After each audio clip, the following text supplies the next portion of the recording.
What's up guys, here's your 2-minute tech tip on how to split your dirt bike engine cases using the Tusk Crankcase splitter and separator tool. So I've got this crankcase splitter tool from Tusk, link in bio guys if you guys want to get one, but using this tool is really the best way to get these cases split. Make sure you've got all of your engine disassembled to where it's just the cases.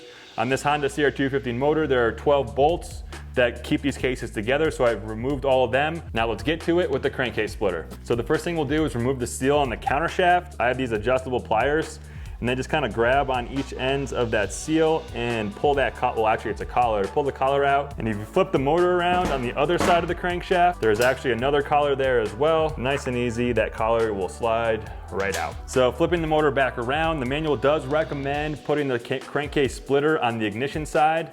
The idea is to get the fingers as equally distributed as possible on the case, and then take these screws and then screw them in until they bottom out on the threads. Once the threads bottom out, you don't need to screw them in anymore. You just want to get the max amount of threads on each screw. So once you got the splitter evenly separated, you want to make sure these nuts on here are about maybe a 1/4 inch high off of the bottom of the fingers. You want to make sure they're all even, because when you start tightening down this push rod here on the actual puller, the whole unit is going to lift up evenly against those nuts where it's not moving.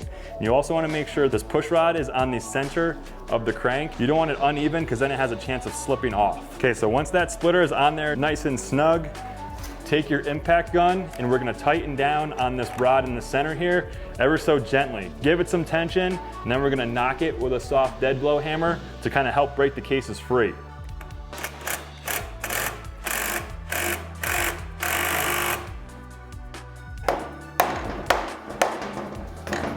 Just be patient with this process. You want to make sure that the case is split as evenly as possible.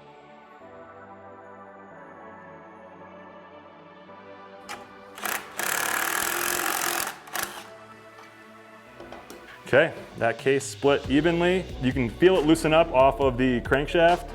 Now just kind of loosen that rod back up and we'll take the splitter off. The idea here is to lift the case off with trying to keep the transmission intact. So I push through on the counter shaft with my thumb.